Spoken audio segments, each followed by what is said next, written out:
Yeah, your guest said they didn't do it, so we believe them. There you go. What? I said they did. Welcome to Live, Let, Thrive, a podcast about the Airbnb life, the share economy, and everything in between. Here are your hosts, Myka and Steve. Hello. Welcome back to Another exciting episode of Live, Let Thrive. Man, we're harmonizing good now. Yeah, we're on point now. We're on point. There we go. After 33 episodes, we're getting good at the harmonization, and now we're on episode number 34. 4. What's so big with the 3-4? Magic? No, that's Shaq. Shaq's 34. Magic's 32. Magic's 32. Okay, Shaq and Herschel Walker. He's responsible for our 3 Super Bowls. That is true. Biggest trade in NFL history. Give it up for Herschel. Yeah, there Herschel. we go. That's true. $1 meal a day, Herschel. There you go. Well, yes, it's so good to be back, man. It's so good. There's so much to cover today. We our last show was pretty awesome. Yeah, had a good Shelby Pracht. Yeah. So she's doing some big things over there in Mammoth, California. Mammoth Lakes or Mammoth Lake, Cali. I think it's Mammoth Lake, California. Yeah, up there. That's how much we pay attention to our guests. Anyways, shout out to Shelby. Thank you so much. Man, so to get into this episode, we're just diving in. We got to get Steve to tell his story. Steve texted me last week. He's like, someone trashed my house. Like, no, check this out. Remember the week before, Steve's all like, let everyone in. Yeah, come on. No reviews, no worries. Y'all bringing 11 people, that's fine. As they got sofas. We got places for you on the floor. I'm starting to reconsider that a little bit. What happened, Steve? Let the listeners know. After about 20, guests, I've got my first bad one. Okay. Like bad. I mean, I guess I've heard Airbnb horror stories and they've been really bad. Stuff broken and priceless things broken and spills all over soap. I've heard all kinds of things, right? And if you compare it to that, it isn't super, super bad, but it was bad in my eyes because I was looking at Airbnb with rose-colored glasses, man. I was in love, This is like a new chick, You're just like, excuse me, I start coughing a little bit. A new girlfriend. You're just all smitten for her and all this stuff, and then you go on a road trip together, and then she just snaps, and it's just this.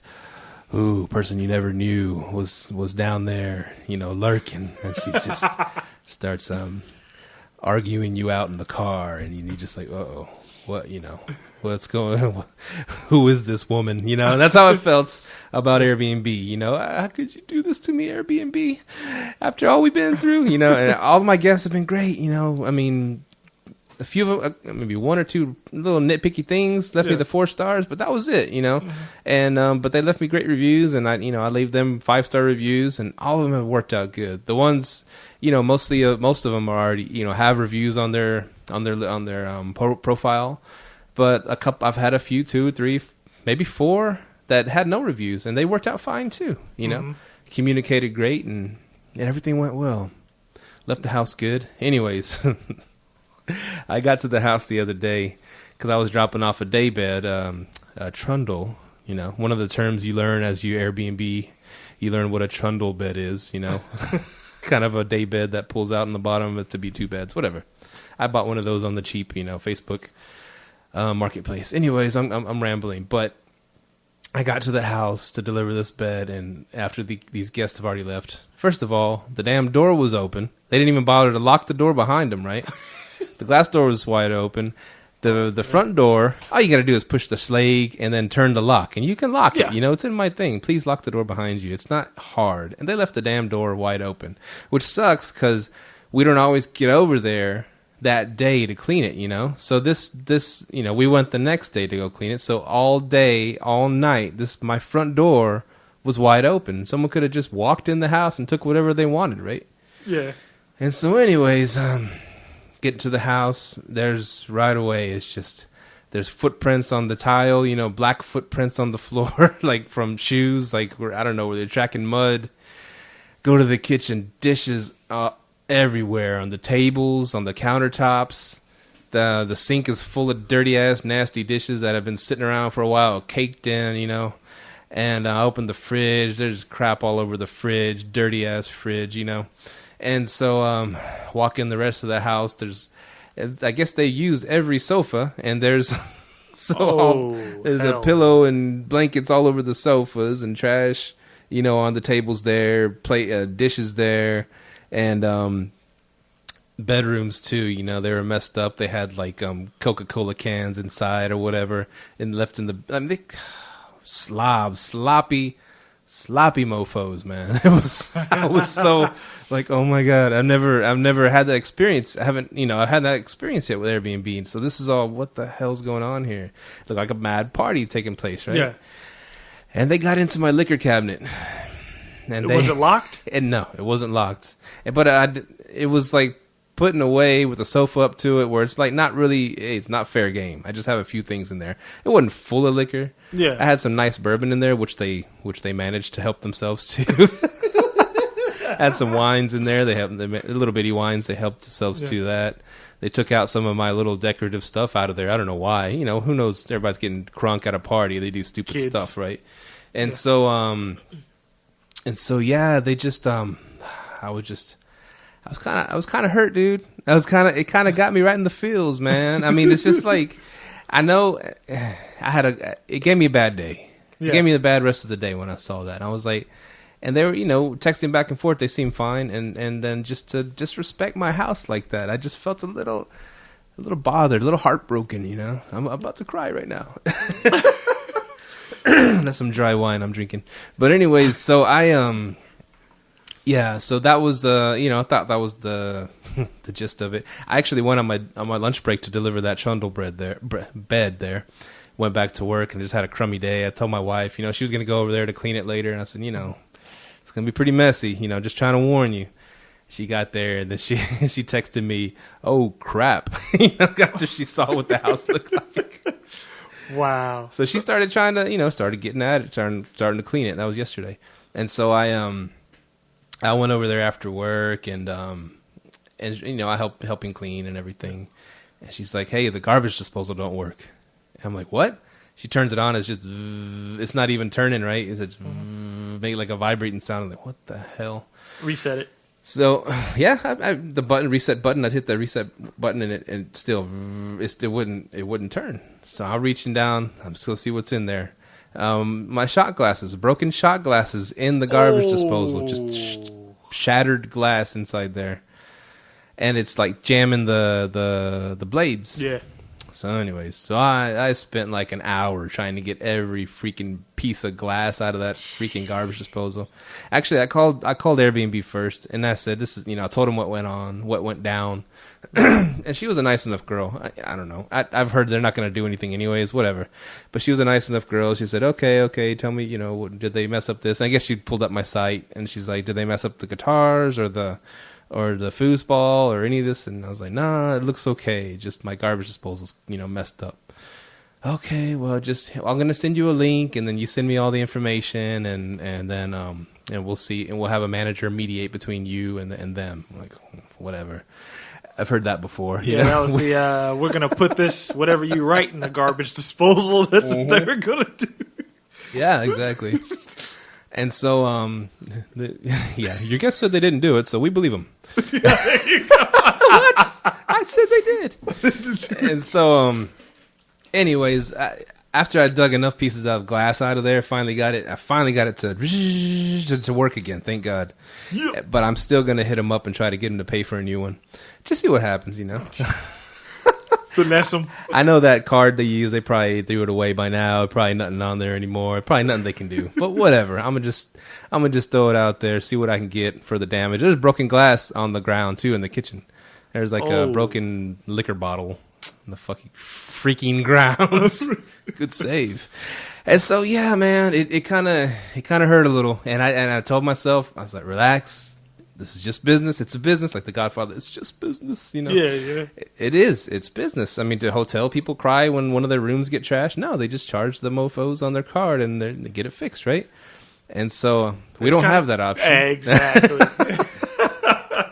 We don't have that option unless we finally get to filter people to our own website, and we could charge a real, deposit where we could actually really hold that money. Definitely. But until that point, we're kind of, at the will and mercy of Airbnb.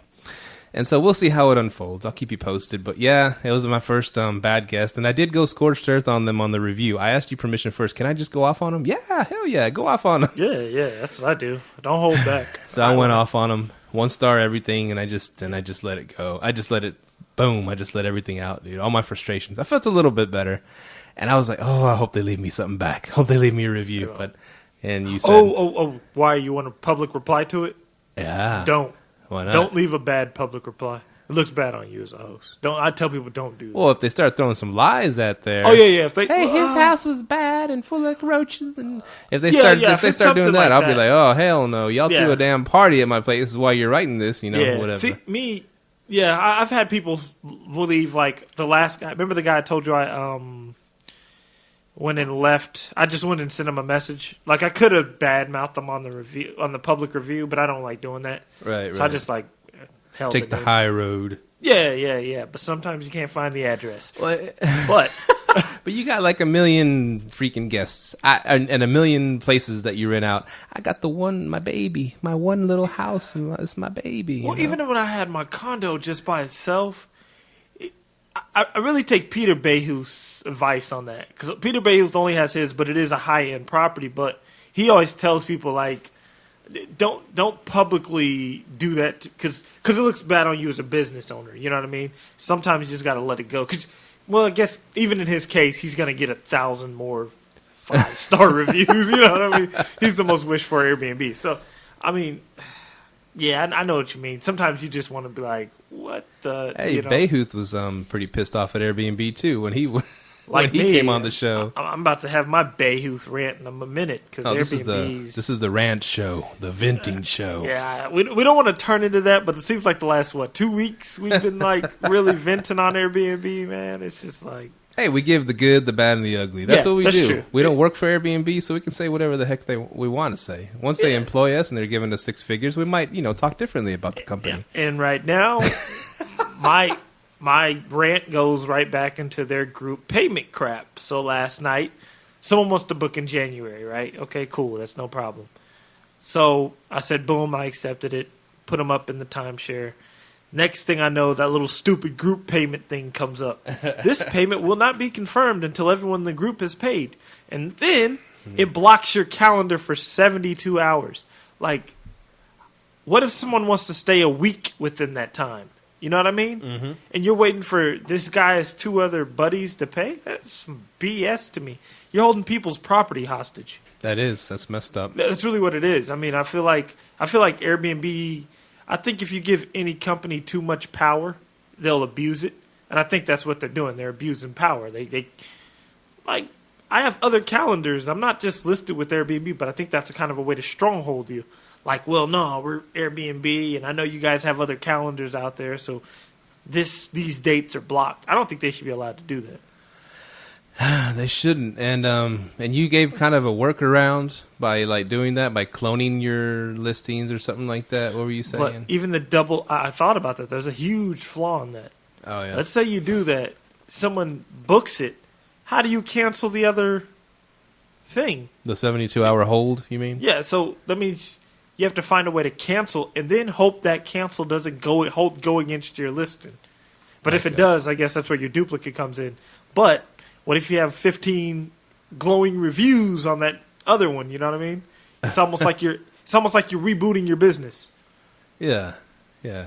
Also, it's complicated for me because I haven't tried that yet. I don't know that option. Duplicate the listing. Yeah.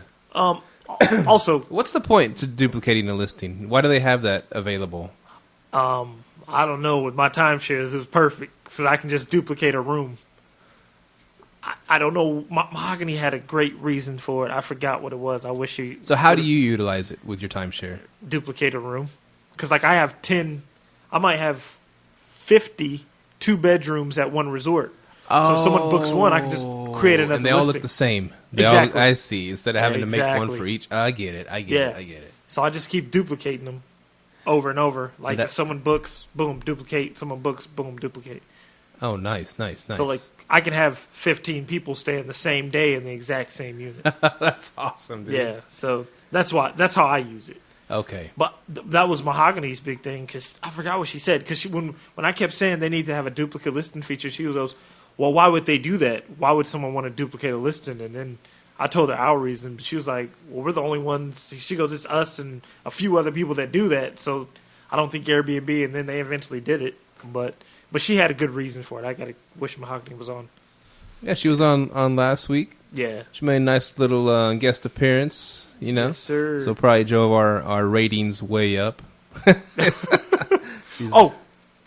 I did have a suggestion for your party goers. How many reviews do you have? I got about 16 reviews, I guess. 16? That. It's time to raise your minimum price to $75 a night. Is it already time? Yeah, you already have 16 reviews. Raise it to $75 a night minimum, and then everything else goes up from there. Also, yeah, because you have to realize during that, you got to know that time period. Remember, I told you, when you get 10 reviews, start raising that price. $75 a night should be your base price if you're renting a full place. I just told you to lower so you can go ahead and get reviews rolling in, because what's going to happen is you're going to get the party goers. Party goers look for cheap spots, cheap entire place spots. Yeah. Go ahead and raise it to 75. Next time you get up to 25, try 90 to 100. You know what I mean? Is your minimum. Go ahead and raise it to 75. That's what I would do. Now you still wouldn't suggest putting a deposit on my place. I would. You have an entire place. I put a deposit. It's going to get booked regardless, because it's an entire place. So I'd do like I don't know how big the deposit though. Because we've been told before that who was the previous guest before Shelby? Myka. Oh man, I can't believe I forgot her name. Sue. Yeah. Sue. And she said that she puts deposits on hers, right? Yeah. Like 150 or 250. I forgot what it is. And I told her, that what we've heard is it's not really a deposit. You still got to dispute it to try to get that money anyways. So and she's like, yeah, it's more like the family arrived. It's more like a deterrent, though. It puts it in their head that there's an actual deposit there. That something's going to be held on their card. So, Myka, my wife just got home from cleaning that disastrous house that we were talking about earlier, and she might like to vent. She might like to talk a little bit about what went down, if you don't mind. Go ahead. Okay, what happened, babe? Oh my God! In the beginning, yesterday in the morning, you called me and told me, okay, I went to the house and I put some stuff in my lunchtime and I checked the house and you will not like it. And I think, oh my goodness, this is gonna be bad. So I take my baby and everything and I go. I was thinking like, probably it's not gonna be that bad. And I arrived home, I opened the door and I thought like, OMG. Uh-huh. Like I said in the Spanish, esto es un asco. Like, this is gross. Uh-huh. Oh my God. Next to the door, 2 trash bags, really, really full. In the front of the door, in the wall, in the floor, like a towel, but the towel was covered glass. So somebody crushed a bottle or something there and covered it with a towel. With a towel. So Dang. I put it in the trash. I don't want to get risked. So I go into the kitchen. Apples, trash, dishes, blah, blah, blah. A lot of stuff in the kitchen. And next to the trash can, a lot of pair of socks. Like somebody was putting the socks, using during the day, and they taken off and put next to the trash. Like, I'm going to throw away these socks. Like, the beds, oh my God. Horrible. What's wrong with the beds? One of the beds has like somebody spilled like some liquid, some I don't know, and was like yellow. I need to clean it and It's everything. not urine. We know it's not No. urine for y'all potential guests to the house. Yeah. Was it red? It was not red. No. Okay, so you're good. Good on No. both ends. It was No. spelled a beverage. It was a Okay. beverage. Yeah, Okay. probably was like a water or Okay. like pineapple juice because they have a cans of pineapple juice in the fridge. Okay. So I it's thought- probably pineapple juice, guys. Yeah. Okay. Don't worry, it's completely clean. Yeah, she I'm cleaned it real sure- good. She cleaned it I'm good. sure that everything is completely clean. Everything. Oh, question. Have you guys started using your duvet covers yet? Yes. Yeah. We love them. No, I just And got I mine. wash them too. I Okay. wash everything. Okay. Yeah. And oh my goodness. And in the back in the house where is the barbecue, another bag of trash. 2 bags of trash out back. 2. Back of the house. Yeah. Oh, they had a party. They partied. Oh, Yeah, yeah, There they was red party. the red solo cups everywhere, so it was a party. Yeah. It's a party. And It's also, a party. one of the things that was like, I thought like, this is in part unfair. They go into our wine cabinet, the personal one, and they took some shot glasses and probably they broke it and they put it in the garbage disposal. So it broke. Now I have a question. This is a good question because, like, you guys talked about that. Do you guys kind of vet like their ages? I don't think there was a way to, because this person had no reviews at all, and I don't know how I would have checked. What was their age. picture? Pictures. Oh well, the picture was it was like a photo of their dance troupe or something. That, It wasn't even a personal picture, which I know red flags. Now I know what to look for. So yeah. And I read the profile of this person, and this person says that is a professional dancer, and every time that I don't know if he or she, for the name is What was the name? Rashika. It was a girl, I think. Oh, okay. wow. He had his house Um, run by strippers. Don't say that. No, Don't say that. I'm sure not because in the post they put like the name Kizomba. It's like a dance, kind of bachata, like Burlesque? Kizomba, Like an African dance, I think. something like that. It's like a bachata, the Latino dance, really close with a partner, but it calls Kizomba, and I don't know what happened, but today in the radio I heard about that dance. It's like the bachata, but it's slower. Oh, And okay. this girl, I think, she said is professional dancer, and I think she came for the event because she put that she used every time Airbnb. But Steven says that it's a new profile, so No reviews. yeah. No reviews. Now I have a question. Because I was thinking that if you get a bad 1-star review, wouldn't it be, it's worth it as a guest to just go make a new profile, right? Can you do that? Clearly you can. Because that wouldn't they have? And I guess if she used a different card every single time, different email address every single time, maybe Yeah. there is a way. Maybe there's a way. Because, I mean, people, I think I truly know, and I've even, Shelby said it last week on the show, and I said it word for word. People that have parties in Airbnbs, they will not leave you a review. They will know. They know for a fact they messed up the place. They know they're going to get a bad review. They're not going to leave you one. Okay. Well, well, Probably, we'll see if they do.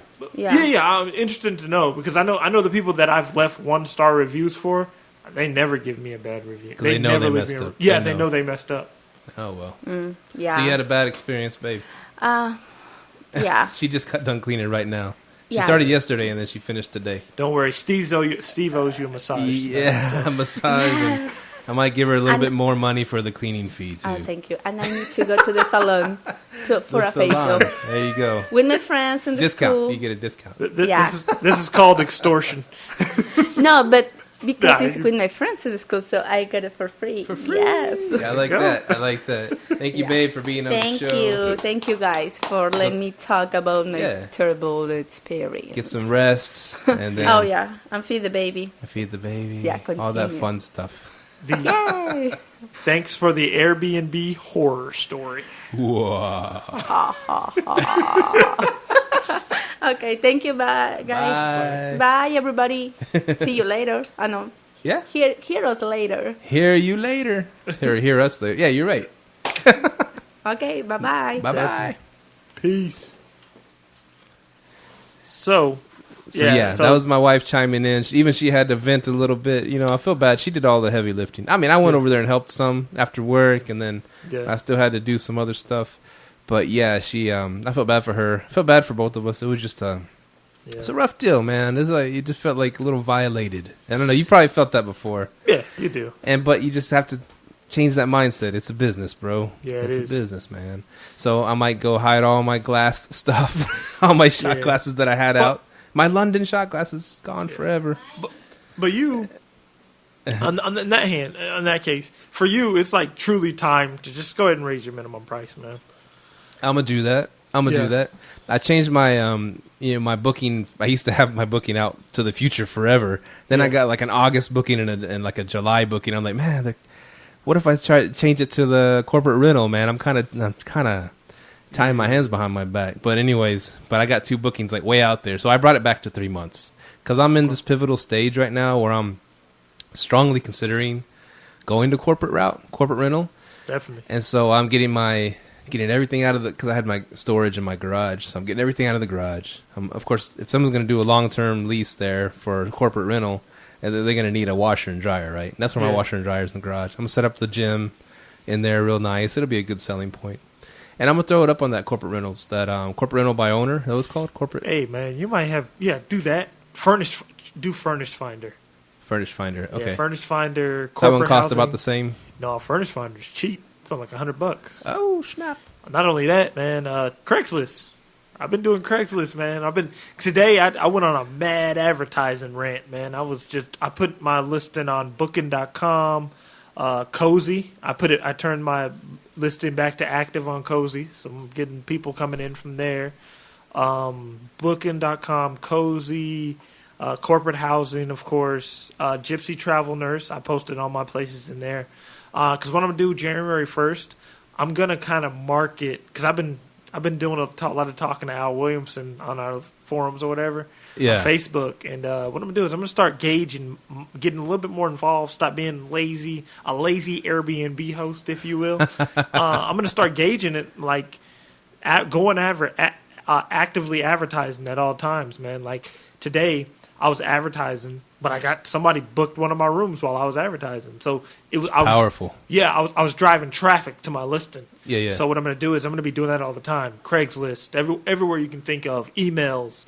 And if someone wants to stay long term, I'll do a background check, do that whole 9 on them through Cozy, put them on a lease. They want to do 3 months, cool. What I'm gonna do is I'm gonna drop the prices on my rooms just a little bit. Not the nightly price, but the monthly price. I'm gonna charge $600 each for each room. That's 3 rooms, $600 each, $1,800 a month. You know, for each. Nice. Yeah, it's not bad. So I was just kind of gauging everything, seeing where I'm gonna go. You know, because it would be nice to just rent out the entire upstairs for 2-3 months, stack some bread, and look for the next venture, which is a duplex, multifamily. So then if you bounced out of your house, you have the whole top rented, then just rent the bottom 2, go to the next house, you'd have like a whole hostel running. Check this out, though. and I've been, and with you saying that, I've been doing that. Like I've been looking, one lady, she lives in one of her other bedrooms, and she rents out her master bedroom for $1,100 a month.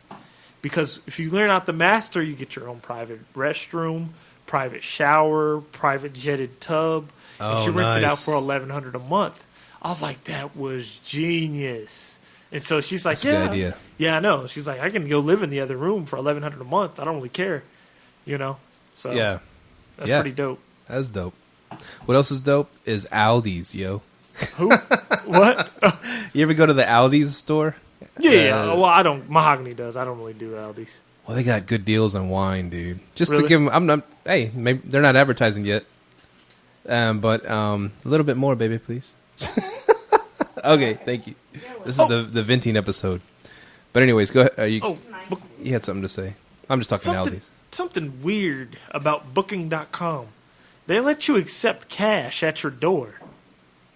That I was like, hold on, what? Like, okay, the only time the only okay, so I posted on there, and they were like, hey, do you accept Visa? I'm like, yeah, whatever. But like, they said you can accept it at your door as well. Like, I guess they expect you to have the little PayPal swipe. Yeah. That's weird though, man. But they're like, if they pay through the booking app, then that holds the room for them. But I was like, what? Yeah, it was kind of weird. That was another thing. I think that might be like more of a European mindset, because that's where they're from, the Netherlands, right? Yeah. And a lot of people travel through there. And I heard this on another podcast. A lot of people from the third world countries, they don't use credit cards like we do. Yeah. So they don't just have this credit card with a $10,000 limit or $5,000 limit like we do, you know? Yeah. They use these cards sparingly, and they like to pay cash at a lot of places. Yeah. So maybe that's what it was, like a European thing. People showed up at your place, they paid cash, you know, whatever. Yeah. And even Uber, they started, like in Mexico, Uber accepts cash. I don't know about here, but you have that option, and you have that option in Mexico to pay cash. You could use your card, or you see a little stack of cash, or hit the cash button, and that tells the Uber driver you're going to pay him in cash. I don't know if that gets him there faster, if he knows that you're going to pay him cash.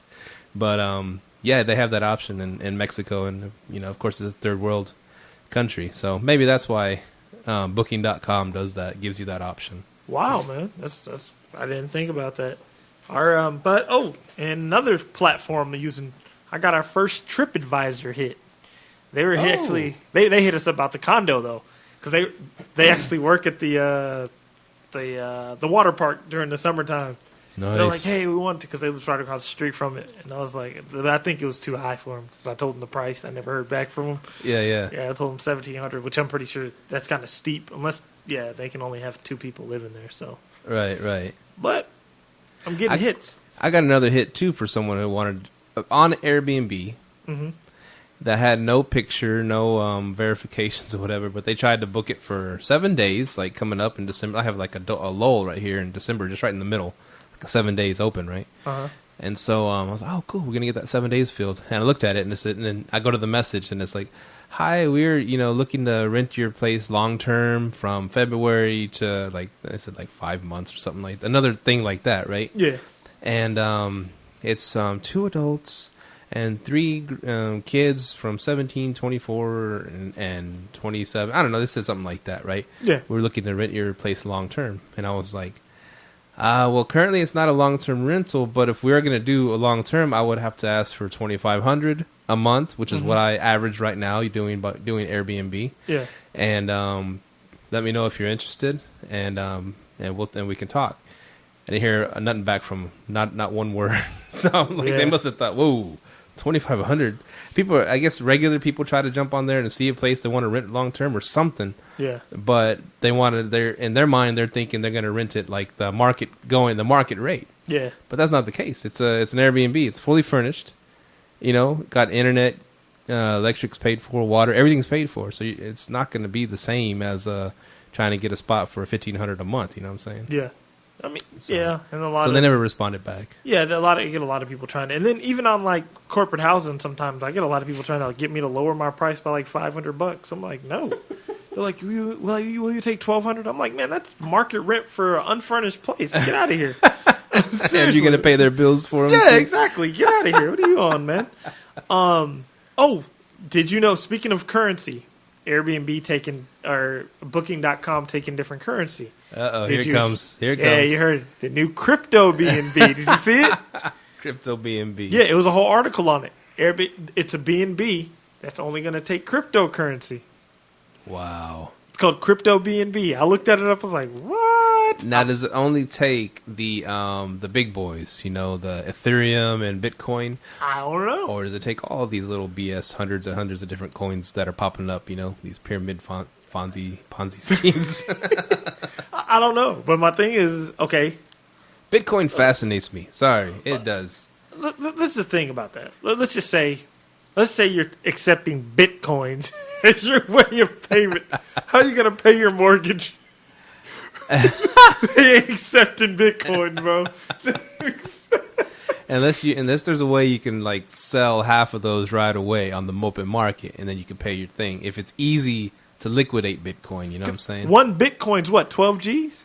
Yeah, it's up to 17,000 something. So 17,000 for one Bitcoin, right? Yeah, that's what it says on the computer. Now, I don't know how easy it is to liquidate these Bitcoins.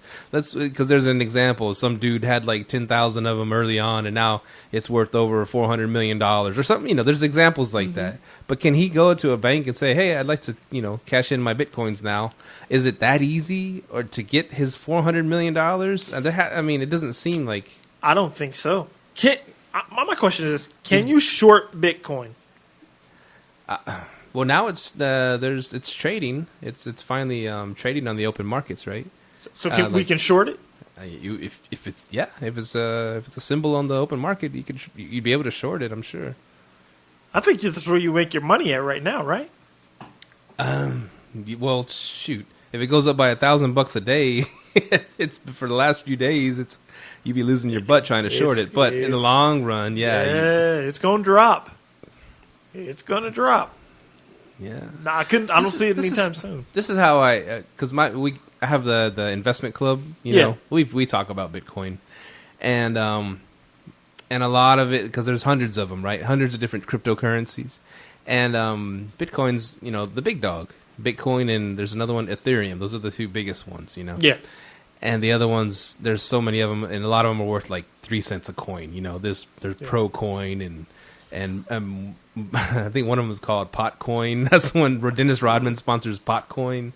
I know Litecoin's going through the roof right now. Okay, that might be the other the big three. I think. But there's so many of them that are just worth a few pennies, right? Yeah. And the way they sell it to people, say, "Oh, this is going to be the next Bitcoin. We're doing so much crypto stuff with this," and throwing all these words at people.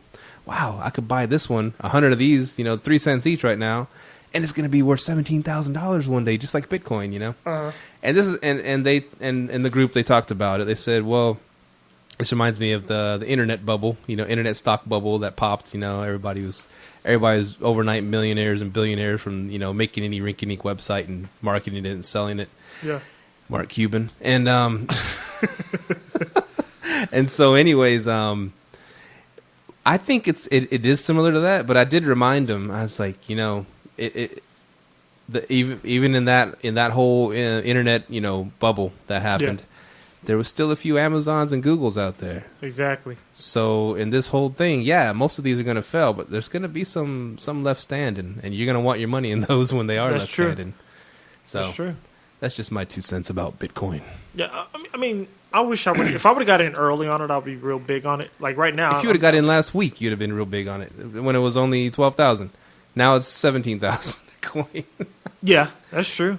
I mean, but right now, even with it being 12,000 last week, that's high. Yeah. My thing is, how much is it per share? Is it 17? Okay. Now you're doing shares. That's a different story though, because this is it's not. It's man, it's complicated. There's a company that's kind of like a Bitcoin ETF. It trades on the coin futures. So it has a little bit into Bitcoin, a little bit in Ethereum, a little bit into, like you said, Litecoin and these other coins. Mm-hmm. It spreads its money across the board, and you're buying that thing. Let's say that thing opened up for $10 a share. Okay. And you own pieces of the coins, like the currency. And that just started like a couple days ago. And so I have no idea how you go and buy one Bitcoin. I'm gonna have to go and chop it up with my dad. I'm pretty sure he's in on it. And my boy Derek, if he's listening, my boy DP, he actually hit me up the other day because he's like, he actually wanted to just exchange some information. He gave me a little tips on Bitcoin, and I gave him some tips on real estate because he wanted to looking at some real estate.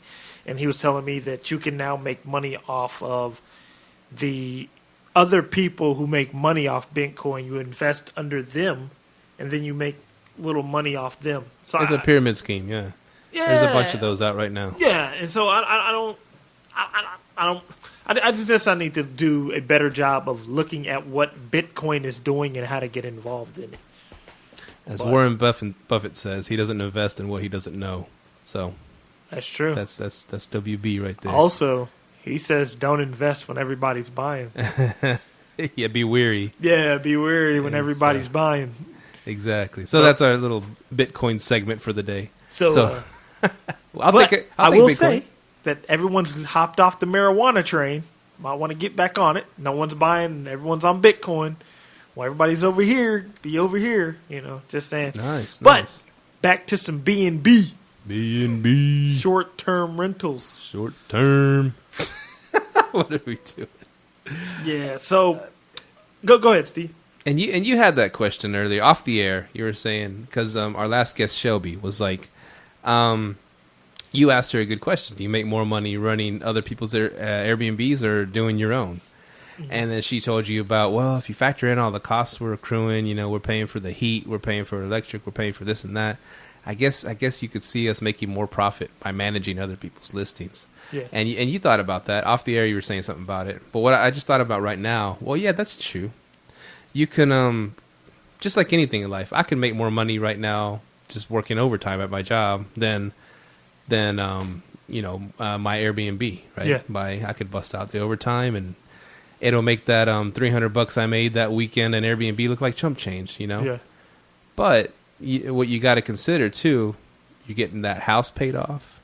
Other people are paying your house down for you, getting all the benefits, all the tax breaks and stuff like that.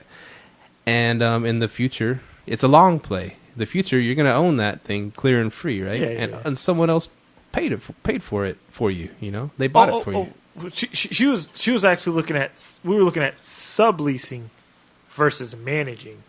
Oh, is that what it was? Yeah. She was all down for buying property, but I was saying like, okay, let's say you sublease this guy's spot versus, hey, I'll just manage it for you. And then I thought about it. Yeah, she's right. Managing makes way more sense than subleasing it. And I actually came up with a business model. I was listening to Dame Dash the other day on one of my favorite radio shows, Tariq Nasheed's radio show. And what he was saying was, he goes, man, I don't like people working for me.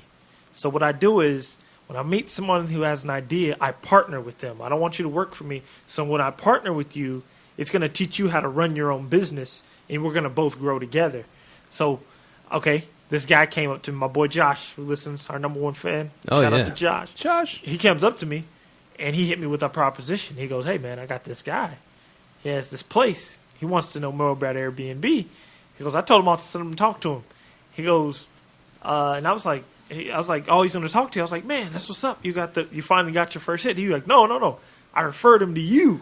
I'm like, oh, okay. So I thought about it for a second. I was like, cool. I'm like, hey, let's do this. I'm like, let's partner up on the deal. If you bring me deals, I'll teach him. We can go. I can go talk Airbnb with him.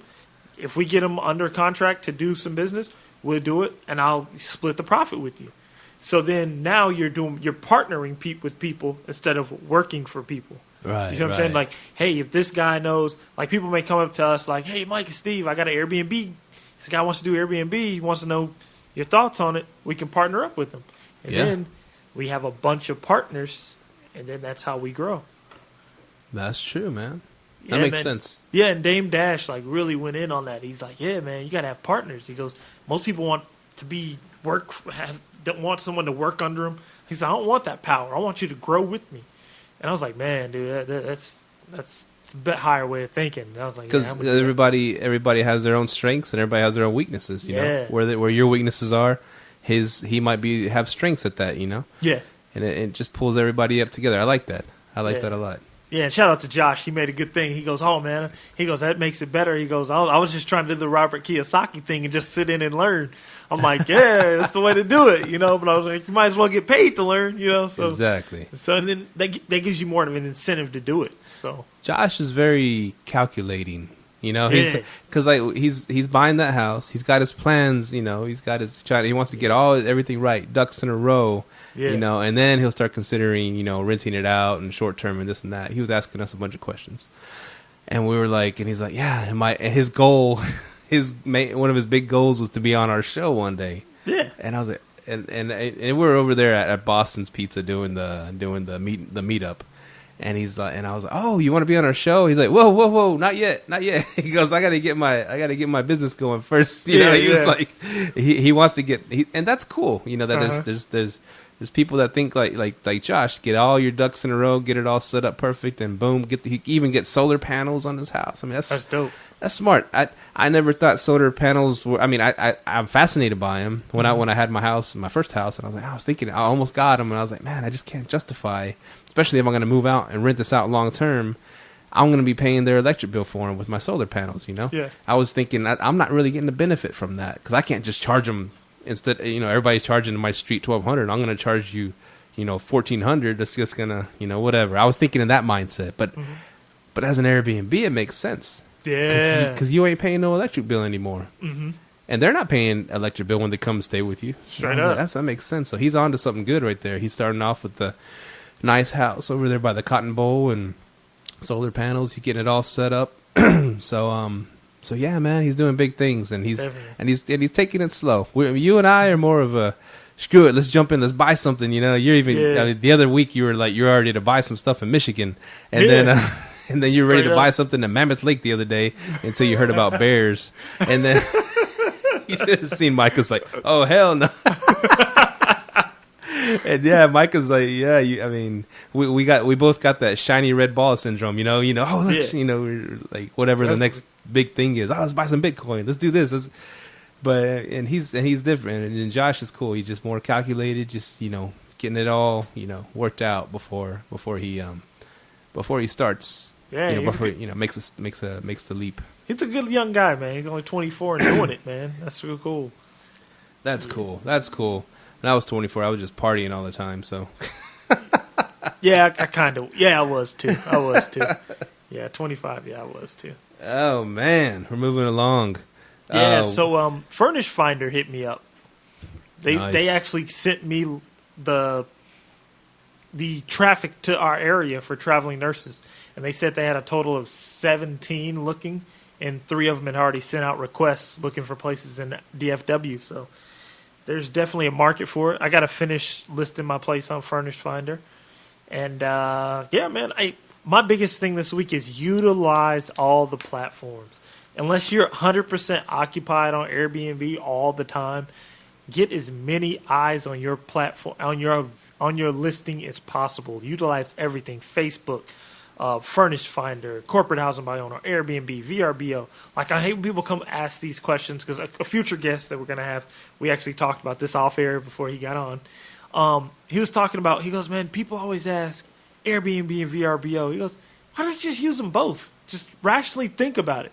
You're going to have more eyes on your listing. Exactly. It's both. You know what I mean? Bud B&B. What's it called? Bud? Yeah, Bud and Breakfast. I'm on there too. Yeah, I'm on there. I'm on everything. I like what you put. Like, there was that one guy who in order for him to stay at your place, you had to partake as well. Oh yeah. The guy. It was a must. Yeah, this guy messaged me on Roomster. He's like, I've been having problems with people saying they're 420 friendly, then I smoke, then they're not. He goes, so this time, whoever says they're 420 friendly must partake with me. I'm like, what? I was rolling. I'm like, this dude's serious. He's like, yeah, man. He's a professional dude. He's an IT worker, and I'm pretty sure I know the guy because I've worked some contracts. I know most IT people in the DFW. I'm like, geez, man, he's serious about his marijuana. Come up to you like, this is training day, mother lover. Hit that pipe. Who they gonna believe? You got marijuana in your system. PCP, angel dust. Think you can do this to me? Great movie. Great movie, man. I loved it. Oh, I'm sorry. I'm on a tangent here. Yeah. Cancellation policy. I just realized that it has a huge... Oh, he just unplugged his headphones. Having some technical difficulty. Huge what? Huge. Sorry about that. That was a very bad way to stop. Huge. Yeah, Donald Trump. Huge. Cancellation policy has a huge effect on where your listing is placed. I just realized that. You can boost your listing by almost 100-something% if you're on either flexible or moderate. Huh. I told you about that. I knew it. Yeah. As soon as I took it off flexible, I didn't get any hits, and that's I put it back. I put it on moderate, remember? Yeah. And then I put it back on flexible. I got a hit like right away, and I was like, "Is this a coincidence? What's going on here?" And then I started noticing this too, because I noticed you kept saying, "Man, people keep canceling." I was in that. I was in a Facebook group. Me and Steve joined a whole bunch of Facebook groups about Airbnb. You joined me into those groups. I appreciate it. Yeah. So this lady kept saying, and it was. I think I might have tagged you in it. She kept saying, "Hey, I keep getting cancellations. People keep canceling." She goes, "I had 4 straight cancellations." I'm like, "Dang!" Dang. And I'm like, so I had to go on and I asked her. I'm like, "So what's your cancellation set to?" She goes, "Flexible." I'm like, "Oh, well, they feel comfortable canceling. They're probably holding your date, looking for other places that are cheaper, and then canceling on you." You know what I mean? Yeah. So, because all my timeshares are set to strict. All of them. Nice. Yeah, but they have that new strict cancellation thing though. So let's say you're on strict, right? And if they cancel within 14 hours within 24 hours of making the reservation, they can cancel and get part of their money back. So it's almost like it's halfway on strict. Huh. That only if you allow it though. You have to allow it. Oh, okay. Yeah, Airbnb's kind of trying to give us some hosts some type of power. Finally, jeez. Yeah, I know they're Airbnb super host friendly. The cards are stacked against us for sure. But I mean, they're making us money too, and we're using their thing. You know what I'm saying? I look at it like that sometimes. That's true. It wouldn't be put on blast like it is if there wasn't for Airbnb. So we can complain about it all we want, but it's still making us money. So we complain about the government and stuff, you know. Yeah. So what have you got about Airbnb this week? What do I? I'm reading some of your topics. Oh, man, I got a bunch. You got of some stuff, cussing going on in here. Oh yeah. I got a bunch of stuff, man. So I can keep going down my list if you want. I want to see something. Okay. Oh, what was you had a way to vet guests by telling them to do something in your listing? That's a good idea. How do you do that? I was listening to another podcast. She said but it was our podcast. She said she pretty much tells them to ask them her a question about a penguin. So what I'm doing now is, what I'm doing. So, because remember I told you that guest who kind of left that review saying saying something about a scam with the security deposit, and he thought it was a scam, whatever. Yeah. So I said, okay, what I'm going to do is to vet that crap out of here. And I might start declining reservations too, if it comes down to it. Every guest that comes through to my timeshare listings, what I'm putting on there is, you must send me your name in your first and last name in the reservation request. So if they don't do it, I'm going to just because I've been looking at a lot of like YouTube videos. A lot of these people, they decline guests left and right. They don't care. Like they say, yeah, if you don't read my listing, I decline them. I was like, dang, but I thought about it. They get 5-star reviews though. All their guests leave them 5-star reviews because they went through the listing. So what I do is send me your first and last name with your reservation. If you don't, I'll just send you a friendly message. Hey, did you read my listing? If they say yes, then I'm like, where's your first and last name? Oh, I forgot. Declined. Seriously. Yeah. That was I was just one way. I mean, you miss money, but you might miss money to miss a 3-star review or a 4-star review. Right. Because I started thinking, like, how do these people get 5-star reviews? Because my average is a 5-star review, but how do they get them on one listing every single time?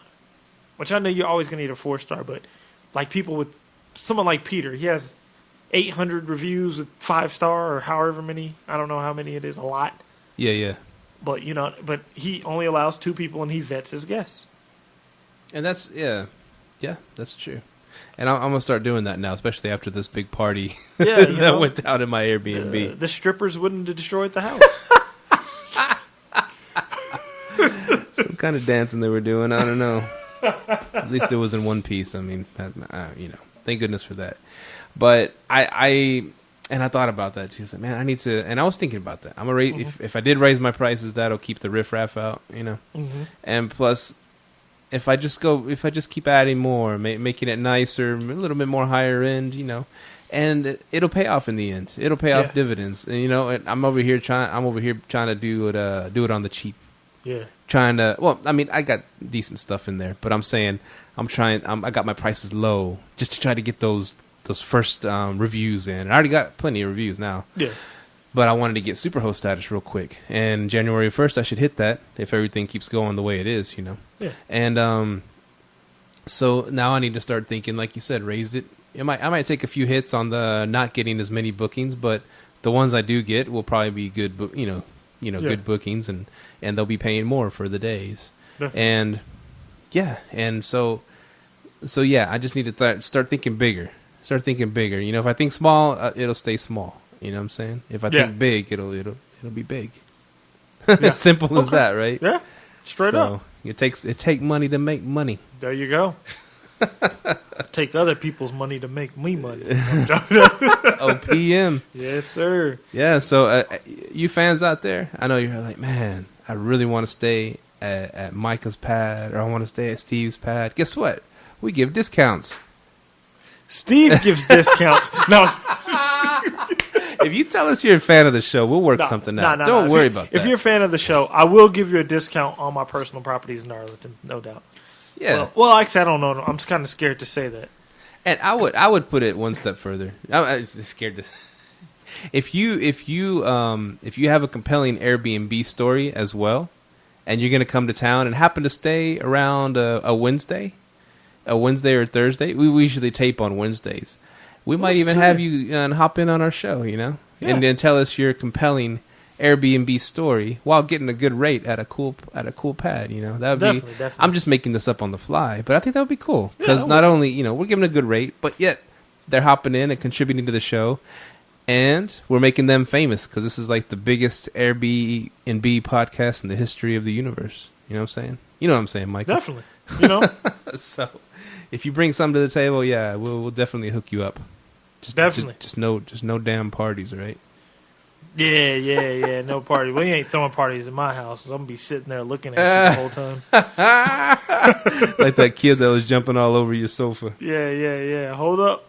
Sit down. Come get your damn kid. Pull out the belt. So Airbnb is trying to add the new 3D virtual reality tours. You know that? Oh yeah. I saw that. I saw something like that. Yeah, they're trying to do that. I was like, damn, that'd be pretty tight. I'm definitely going to do them from my houses. Definitely. From my house and my condo. I'm going to definitely do that. I think that gives me a better feel of the house. Yeah. Of the condo or whatever. You walk in, take a look around. That's pretty cool. Because I know real estate's been doing it for a while. Yeah. Like the higher end houses, they'll have like a video camera, Yeah, most definitely. Shoot, I'll even send up a drone. What's up? Yeah. That's actually... Oh, that's a good idea. That's a good idea. Take some aerial. We can get those drone flyers involved. Yeah. Man, that's a good idea. Sky is the limit. Yeah, exactly, man. Another thing I wrote, I said property managers will have to find a way to get involved with STRs or they will fall quickly. I'm going to tell you why I say that. Why do you say that? A lot of these people who are under property management, because a lot of people that want to sublease their spots to me, they have property management companies. And what they do is, if they have a spot, they'll just go to the property management company and tell them, hey, take this unit off the books and give it to this guy so we can Airbnb it for me. So I think they're going to have to get involved in that. Oh, yeah. But would they be a hotel? Would they be turning into a hotel, though? Not the property management company, but the owner. Definitely. They'd be turned into a hotel, yeah. But if it's on Airbnb, aren't the people already paying like hotel taxes on it? Some places, not all. Oh, okay. But at the same time, do you want those extra... Are all those extra fees worth the cost of doing it regularly? Right. That's I guess that's your biggest point of looking into it. Here's my thing too. That's true. We're all locked in on Airbnb, right? Yeah. And they say all good things come to an end or whatever. And there's so many laws popping up in the big cities, and I have it in the back of my mind. Okay, and you're confident it won't be here. It won't come to Arlington, but it's coming to a lot of cities, man. These Airbnb laws. There's got to be a hopping off point. You know what I'm saying? Like some other site people can go to circumvent that. That's what I've been doing. What did I tell you? I've been listening everywhere. Everywhere. I've been getting with Al Williamson. I've been looking at Al Williamson's tips and tricks, man. Get in that Facebook group. He tells you everything to do. Hey, go do this. Go here. Go talk to the boards. Go talk to these people that are over these traveling nurses and companies. That's why he's always full. He goes and talks to people. Like, forget just, oh, you're here for your traveling nurse. Thanks for staying here. No, who do you work for? Who's your boss? Who placed you here? How many nurses do you guys have on your staff? What places do you go to? You know, that's what I'm getting into. Al Williamson's big time. He's a beast. Man, Al Williamson knows what he's doing. Like he doesn't just sit. He goes, I'm not going to depend on Airbnb. I'm going to depend on me.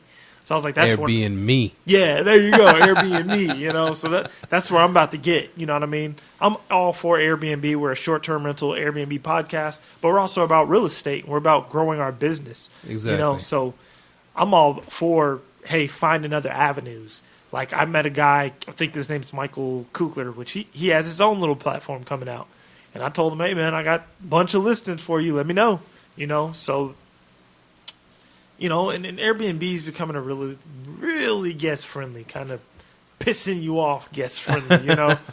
So, yeah, I mean, everyone has their runs. I don't know how long Airbnb is going to be here, but if Airbnb falls, Live, Let, Thrive will still be here because we have our niches.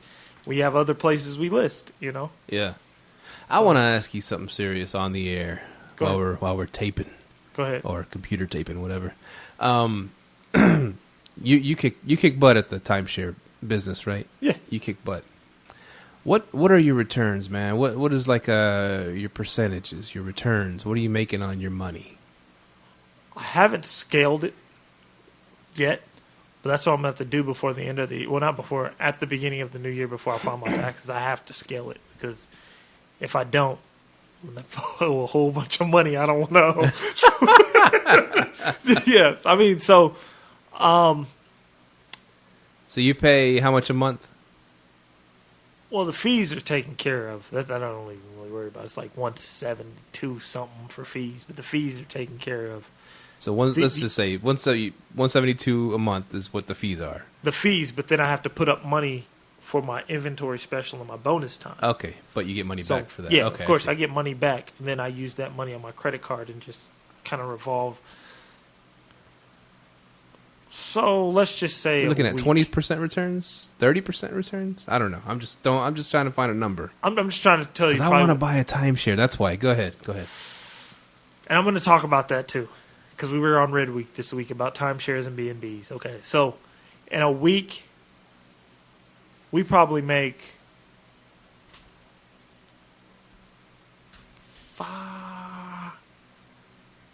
on a good week, we can make $1,000 a week off a timeshare. Wow.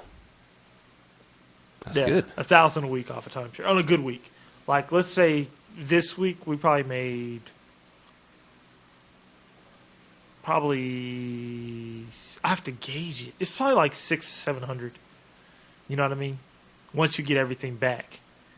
And then that's not even counting what you made off of points for putting travel points on your card. Oh, nice. So then once you add that into it, yeah. Like right now, I think I'm already at like 27,000 points, which is $270 in cash and like $300+ of travel. Right. So now, as far as buying a timeshare, I wouldn't do it unless I'm getting it for cheap with cheap maintenance fees. And what I mean by that is you don't want to be buying a timeshare. Like, let's say you buy a timeshare, right? Timeshares can cost up to $80,000. But using Sue's method, if she's able to buy timeshares, because all you want on the timeshare is the inventory special and the bonus time. You don't want the points. The points are just for you to use and go where. Let's say you want to go to La Paloma, Mexico next week. You can go. Well, she's about the points, though. She's different than you. Yeah, but she there's sells no her, point. Huh? There was no point. Well, in her mind, it'll cost her for a year like $1,500 that she pays for whatever the maintenance fees, and she sells the listing for $3,000. She made $1,500 profit that year. That's good money. For her, that's free money, and that's pretty cool. It's not a lot of money. You know what I'm saying? Yeah. Now that is one good thing I did see. If you just buy the points and sell them. Because I was texting her when I was looking at that red week, whatever. Okay. And I was like, what the hell does all this mean? And she said, well, red week, it means that's the hot week. You get and you look on there and you find a timeshare that's a red week, verified red week. So you buy that timeshare for whatever, $1,200, and you get it like on the hottest week, like a summer week in Maui or something. I don't know, for example. And you pay $1,200. But a summer week in Maui, you could turn around and rent that same timeshare out to someone for $2,400 or $3,000. You know what I'm saying? That's just an example. So in her eyes, you found one that's and you find timeshares that have flexible weeks. You know what I'm saying? You don't find timeshares that you only get that week in January or you only get the week in December. You know what I'm saying? But even if you get the hot week, I can get the hot week without doing that. Right. I want to follow your model. I'm just telling you how she does it. Yeah. She just sees one people selling their timeshare that has a really good week that she can double her money. She's all about that. Oh, she's making fast cash off of it. Right. Okay, that could be worth it. Now, one thing I did kind of like from her idea that I was going to kind of use is, okay, so my points renew in March. What I would want to do is buy people's points that renew in January, February, April, and the rest of the year. So I could have points coming in, and I'll just have a bunch of points to go travel with. Oh, okay. That makes sense. And if I don't go traveling that month, I just find a way to calculate how many points I would use that month and sell them. Because some of those prices you sold me on there were ridiculously crazy. Because I'm like, I would never buy points for that much. But at the same time, I don't think everyone knows how bonus time and inventory special work. Right. You can travel anytime you want. Yeah. You know what I mean? And that's what I want to do. I want to find one that does like that, Yeah. The And that's what I told you. I have the Silver Elite package with World Mark by Wyndham. But my thing is, I don't... Unless you can get one how she got hers with that package, I don't know if timeshare... But if you're going through a timeshare, it's not worth buying. Don't buy them from the company. If I go straight to the company... I wouldn't do that because it's going to be a ripoff. Okay. You're going to be one of those people, hey, I want to sell my timeshare. I'm paying fees on top of trying to pay this thing off. You know I want to buy it from someone who's that person. Yeah, exactly. You want to buy it from that person. And then me and my mom were talking about it because they were saying it's some things that don't transfer when you sell your timeshare. Like the RCI, that's like hot stuff. What is that? Oh, you can go anywhere in the world, man. Switzerland, wherever. You can go to these top-notch condos with the RCI exchange. They go, if you pass your condo on to your kids, they won't get that. Oh, that sucks. Yeah, so it's like if you sell your timeshare, it's certain things that are missing. That's why I kept saying to get one. What I would do is get in touch with the owner and get in touch with the timeshare World Mark by Wyndham and be like, hey, if I buy this off this guy, what will this give me? You know what I mean? If I buy his deed, what does it give me? Does it give me inventory special? Does it give me bonus time? When can I travel? Because a lot of people, every time I post on Bigger Pockets, everyone's like, you can't sell timeshare because you only get a week. I'm like, yeah, you can. Because you get more than a week. I'm like, it's because you're not using it properly. You're using it based on what they're telling you. You know what I mean? Right. It's a book out there called How to Win the Timeshare Game. Huh. I haven't read it yet, but I just kind of skimmed through it, and he knew the ins and outs of a timeshare. He goes, it's a lot of things people don't read in between the lines that you can make money off a timeshare. And you get to write your book also, right? I am. I'm going to write a book. Everyone keeps... My boy, me, Josh, and my wife, we all went out to the Dallas Airbnb meetup, and we all talked about that, and I was like, yeah, I'm coming up with names for it and trying to think. Because, I am going to write a book. There you go. Yeah, I got to. Yeah. You need a hand, let me know. Gotcha. I'm a good writer. Gotcha. You got to be part of it because you're part of Live, Let, Thrive, man. So I'm a huge part of this show. Huge. But yeah, What do you think? Because I noticed you said you wanted to get a timeshare expert on. Yes, I would. I would. I don't know who. You know what? That guy that wrote that book. I'm sure people aren't beating down his door. Let's try to get a hold of him. Let's hit him up. We'll try to get that guy on. Oh, definitely. I'm pretty sure he has timeshares on Airbnb. If not, he will after this show. Yeah, he will. I mean, because I'm interested in how she buys the points, but I want to make sure if I buy these points, is this going to be worth it? You know, but if she's saying she buys them for $1,500, can sell them for $3,000, yeah, that's worth it. You know. Yeah, yeah. Definitely. And I always thought I work for the airline industry, so I fly for free.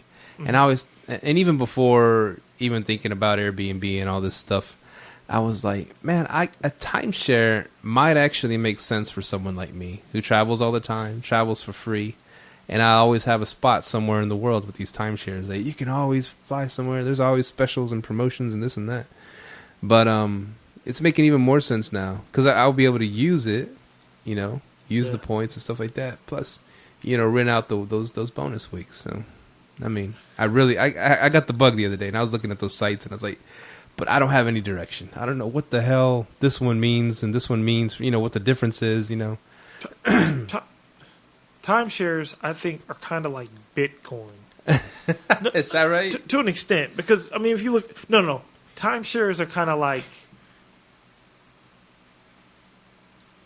Let's say MySpace made a comeback. Yeah. Right? That's how it would be. Like, no one's using MySpace right now, right? No. Back in the day, they were the latest and greatest. Everybody's buying it. Then everybody stops buying it, right? No one's buying timeshares. But timeshares have now made a comeback because now they're profitable. We can make money off of it. But if it's not profitable if you never had it. You know what I mean? Like back in the day, like my parents bought that timeshare in '95. I was 6 years old. It's already paid off. It just paid maintenance fees, but you know what I mean? So it's worth it, you know, for on our end. But I'm actually gonna if you could get me, you, and Sue in a 3-way chat. In a 3-way text. Is that the title of your book? Me, you, and Sue. Yeah, get us. Sorry, you got me off guard with that one, man. Yeah, get us in a 3-way text. So, okay, let's compose this. So I can figure out how she gets the points and how we go about that. Because, if I can figure that out, we may all three of us be able to make us a little timeshare business. You know what I mean? Yeah. Because, I know how to utilize the points, but I just utilize them for myself. But I could sell them, you know. Yeah, everything's for sale. Yeah. Just like I asked Shelby, what's your price? Everybody's got a price, right? You got to pull your chips off the table sometime. You can't just keep letting it ride. But I guess unless you're in California, where a 1-bedroom, 1-bath will eventually be like $5 million. That was crazy, man. It just keep going up and up and up, right? But, Lordy. Yeah, man. Timeshares. We got to do. Let's try the next show. I'm gonna study it. You know, I'm gonna do some actual homework, and I'll get Sue involved since you're you're keen on us three getting together, and we're gonna just tackle this subject, man. Because I mean, we touched on it a little bit here, but I'm just fascinated by it, and I think there's some potential there for Airbnb and timeshares to meld together as one. You know what I'm saying? My idea would be, I really don't want to speak this idea out there, but this is if you really wanted to make some big time money, you would make an Airbnb-like site where you would cater it to timeshares and make it so this is how you make some huge money because you don't have to charge no taxes, nothing. By law, you don't because it's already being taken out of through the maintenance fees and all that. Oh. So what you could do is make a platform dedicated straight to timeshares. Only advertise timeshares. People put their timeshares on there. And you let the people like us post our timeshares, post it at the full price, and only charge the people, the guests, a $10 maintenance fee for every single person. 500 timeshares, a list, 500 times booked a day. 500 times 10, just made $5,000 in a day. Wow. That's deep, bro. Let's make that website. I'm down. Let's do it. Just said, man. Like, I thought about that. I'm like, if you could find somebody, just spend some time with them. Like, look, make me an Airbnb-like site, but I only want timeshares. Which I think, who does it? But they do it in a different model. Not Booking.com. Yeah, it is. Booking.com does it. But they do it in a different model. Okay. To where, I don't know if they charge you anything. And if they don't, I need to throw some timeshares on there. Yeah. So, I mean, yeah, man, I thought about that. I'm like, if you just charge the guests $10 every single time, just for, call it a commission fee. There you go. That's a bunch of money, man. That stuff adds up. Yeah. And then the host is no longer bothered with the service fee. That's true. This is a good show, good informative show. I think. Yeah, yeah. We're leaving the guests on a little cliffhanger here because we got the timeshare episode. That'll be the next one. I think we should do it. Yeah, just dive go all in. Well, we're gonna have probably a guest on the next one, but after that, oh yeah, we got a guest coming. Who we got coming? We got. Let's see. Next week we got our good friend Lucas Carl. Lucas Carl. Yeah, I know. The name threw me off because I was like, Carl Lucas, you know? Yeah. Luke Cage. So nice. It's like, yeah, it flipped around. I was like, it's Luke Cage. And then he's like, yeah, call me Luke. And then when I was talking to him, he said, call me Luke. I'm like, Luke Cage. So I can get that all the time. So nice they named him twice. All right. Well, that's going to be a good one. It's going to be a good show. Yeah. Listen to that one. Yeah. Well, this is episode 34, the Herschel Walker episode. 3-time Super Bowl champion Dallas Cowboys. Have him to thank for it. Yeah. And so we will see y'all next week. And I'm gonna start dropping shows a little more frequent now, to get the backlog caught up a little bit. But it's just we're having a blast doing this. Please leave us a rating, anywhere. Mostly iTunes rating would be great. Just go click that little 5. You see it's right below us. You search and then you just hit that 5-star. Just boop. You don't even have to leave a review. You just hit that 5-star thing. It'd be beautiful. And if you do want to leave us a review, that'd be great too. Leave us a voicemail. Call us at our phone number. What's that? 469-300-9100. Matter of fact, somebody just hit us up on the website. Shout out to this guy. This guy. Oh yeah. Oh, I'm not ruining that dude's name on national broadcast podcast. A lot of vowels in there. Yeah, we ain't gonna ruin this guy's name, but when I talk to you, we will get your name and we will shout you out on the next episode. Come on, give it a try. Give it a shot.